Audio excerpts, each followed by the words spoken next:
पहली बार इन सबको, सबसे बड़े नेता को एक फर्जी क्लास में ले जाके बिठा दिया हम लोगों ने।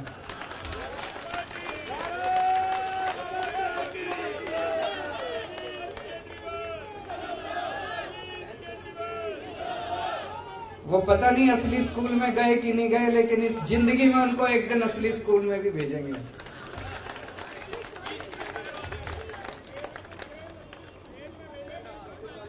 पहली बार देश की राजनीति में स्कूलों की बात होने लगी है। जहां हम जाते हैं चुनाव लड़ने, वहीं पे सारी पार्टियां स्कूलों की बात करती है, अस्पतालों की बात करती है, मोहल्ला क्लिनिक की बात करती है। सुन के अच्छा लगता है। यही तो होनी चाहिए राजनीति। असली राजनीति तो यही है कि स्कूल की बात हो, राजनीति, पानी की बात हो, बिजली की बात हो। अब सारी पार्टियां कहती है बिजली फ्री देती नहीं है, कहती तो हैं, कहलवा तो दिया सबसे। अमित शाह जी ने भी एक, मेरे को याद है, कहीं बोला था, वेस्ट बंगाल में जाके बोला था हमारी पार्टी की सरकार बनी तो इतने यूनिट बिजली फ्री। कहलवा सबसे दिया, करवा भी देंगे सब लोगों से धीरे। भगवान ने वहां से, उस वक्त तो अपने पास कुछ भी नहीं होता था, ना पैसे थे ना आदमी थे। पैसे आज भी नहीं है, आदमी बहुत हैं, आज लोग बहुत हैं, लेकिन ऊपर वाला साथ है। आज सवेरे मैं यही सोच रहा था कि कहां से कहां आ गए, तो इसका मतलब ऊपर वाला कुछ कराना चाह रहा है हमसे, है कि नहीं है? हम तो निमित्त मात्र हैं, हमारी तो औकात ही कुछ नहीं थी। भगवान ने वहां जीरो से यहां पहुंचा दिया। इसका मतलब ऊपर वाले के दिमाग में कुछ तो चल रहा है।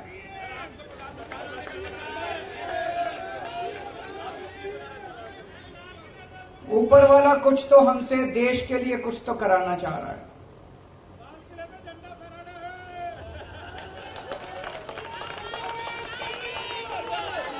विचारधारा को याद करने, आम आदमी पार्टी की विचारधारा के 3 स्तंभ हैं। याद है ना सबको? याद नहीं है? 3 स्तंभ हैं। कट्टर ईमानदारी, मर जाएंगे, देश के साथ गद्दारी नहीं करेंगे, बेईमानी नहीं करेंगे, एक टाइम की रोटी कम खा लेंगे लेकिन बेईमानी नहीं करेंगे। बेईमानी का पैसा घर में नहीं आएगा। आज इस खुशी के मौके पे मनीष जी की और जैन साहब की बड़ी याद आ रही है। वो भी अगर होते तो हमारी खुशी में और 4 चांद लग जाते। वो संघर्ष कर रहे हैं देश के लिए, हम सब के लिए। इस वक्त देश की सारी राष्ट्र विरोधी ताकतें, जो इस देश का भला नहीं चाहती, जो इस देश की तरक्की नहीं चाहती, वो सारी ताकतें मिलके आम आदमी पार्टी का विरोध कर रही हैं। मनीष सिसोदिया क्या क्या कसूर है? कल मैं एक उद्घाटन करने गया था ईस्ट विनोद नगर में, एक स्कूल में। सरकारी स्कूल है, सरकारी स्कूल है, और उसमें फ्रेंच पढ़ाई जाती है, जर्मन पढ़ाई जाती है, स्पेनिश पढ़ाई जाती है, जापानीज पढ़ाई जाती है।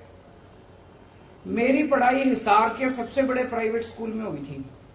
हमारे स्कूल में भी ये सारी चीजें नहीं पढ़ाई जाती थी। बड़े बड़े प्राइवेट स्कूलों में नहीं पढ़ाई जाती। आज दिल्ली के सरकारी स्कूलों के अंदर वो शिक्षा दी जाती है। तो मनीष सिसोदिया का कसूर था कि उसने गरीबों के बच्चों को सपने देखने सिखाए, कि सपने देखो, बड़े बड़े सपने देखो, उनको पूरा करने का जज्बा रखो। यह कसूर था मनीष सिसोदिया का। 75 साल से गरीब का बेटा गरीब रह जाता था क्योंकि अच्छी शिक्षा नहीं मिलती थी।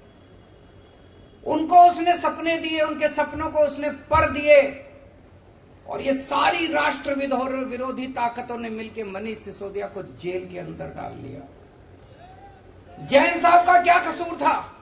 उनका कसूर था कि अगर इस देश के अंदर कोई भी पैदा हो, उसको अच्छा इलाज मिलना चाहिए, चाहे गरीब हो चाहे अमीर हो।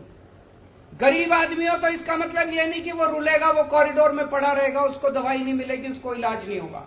अच्छा इलाज कराएंगे, सबका अच्छा इलाज कराएंगे, सरकार कराएगी इलाज अच्छा। ये कसूर था सत्येंद्र जैन का। उसने एक सपना देखा था देश के लिए। सारी राष्ट्र विरोधी ताकतों ने मिलकर उसको बेचारे को जेल के अंदर डाल दिया।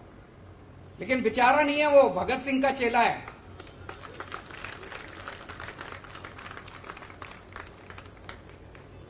तो ये सारी राष्ट्र विरोधी ताकतें आम आदमी पार्टी को रोकना चाहती है, लेकिन ऊपर वाला हमारे साथ है।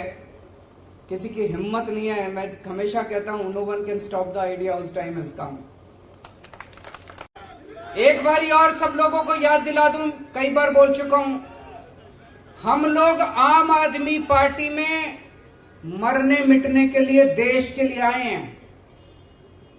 अगर किसी के मन के कोने में कभी आए पद की इच्छा, पैसे की इच्छा, प्रतिष्ठा की इच्छा, तो या तो वो फीलिंग निकाल देना और या आम आदमी पार्टी छोड़ देना। गलत पार्टी में आ गए। और उसमें अब एक चीज और ऐड कर रहा हूं, ये अब जेल में डाल रहे हैं। मैंने कहा ना, सारी राष्ट्र विरोधी ताकतें इकट्ठी हो गई है आम आदमी पार्टी के खिलाफ। वो नहीं चाहती कि देश की तरक्की हो, वो नहीं चाहती देश में स्कूल खुलें, वो नहीं चाहती देश में अस्पताल बने। वो सारी राष्ट्र विरोधी ताकतें हमारे को रोकना चाहती हैं, देश की तरक्की रोकना चाहती हैं। वो अब आपको सबको जेल में डालेंगे। एक एक करके सबका नंबर आएगा, सबका नंबर आएगा एक एक करके। कम से कम 8 से 10 महीने जेल में जाने के लिए तैयार रहना पड़ेगा। उससे ज्यादा नहीं रखेंगे, क्योंकि कुछ करा ही नहीं, फिर उसके बाद तो बेल वेल मिल ही जाती है। तो अगर किसी के मन में डर है, अगर किसी के मन में डर है, तो आम आदमी पार्टी छोड़ देना। और अंत में भगवान से प्रार्थना करता हूं कि अगर इस देश की सेवा के लिए ये जान चली जाए तो अपने को बहुत सौभाग्यशाली समझूंगा।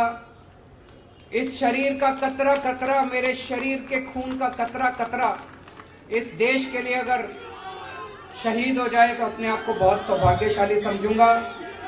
देश के उन सब करोड़ों लोगों को सलाम, जिन लोगों ने इतने कम समय में आम आदमी पार्टी पे इतना विश्वास किया, इतनी बड़ी हमको जिम्मेदारी दी।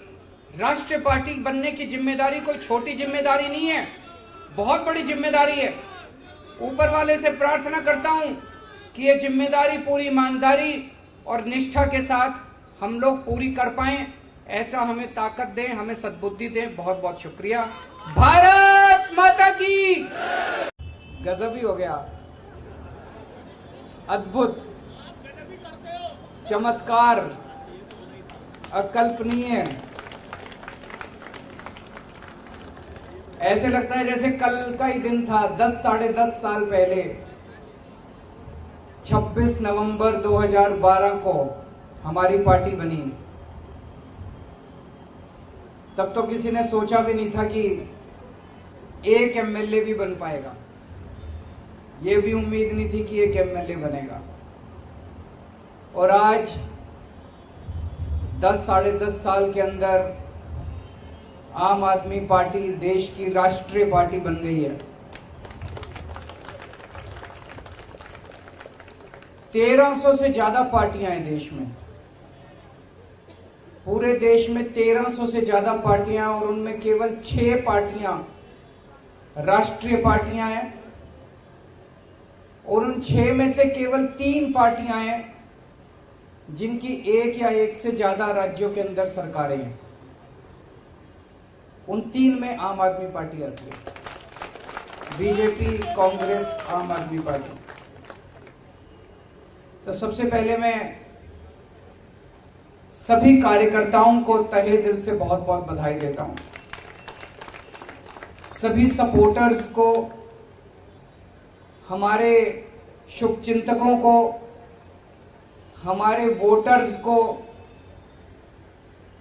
और सबसे ज्यादा हमारे क्रिटिक्स को, जो हमें बताते रहते हैं समय समय पे कि हम क्या गलतियां कर रहे हैं, उन सभी लोगों को मैं तहे दिल से बहुत बहुत बधाई देता हूं, शुक्रिया अदा करता हूं।